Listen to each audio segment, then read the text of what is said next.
అంటే అందులో అదేంటి ఒక సైద్ధాంతిక అంశం, కులం లేదు మతం లేదు ఇవన్నీ కూడా అవి ఆల్రెడీ ఆటోమేటిక్ అమల్లో ఉండేదే కదా.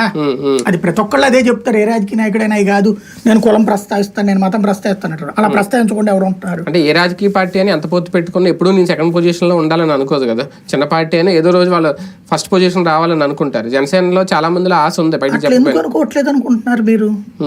నాకు తెలిసి అది చాలా బలంగా ఉంది. దానికి ఒక మెట్లు కడుతున్నాడు ఇప్పుడు ఆయన మెట్లు కడుతున్నాడు. ఒకేసారి పైకి వెళ్ళిపోయి స్లాబ్ వేసేస్తే కష్టం కదా.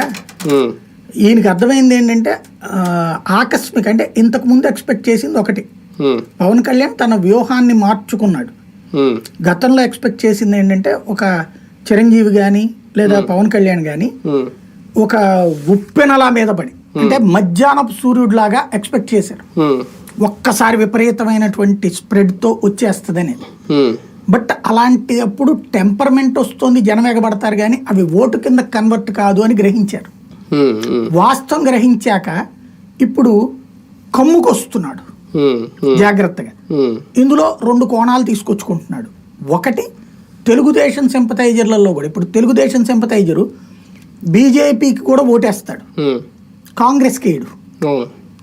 ఎందుకని? కాంగ్రెస్ అనేది అతనిలో వర్గశత్రుత్వం ఫిక్స్ అయిపోయింది కాబట్టి. అందుకనే తెలంగాణలో కాంగ్రెస్ తో పొత్తు పెట్టుకున్నాక దెబ్బతింది తెలుగుదేశం పార్టీ.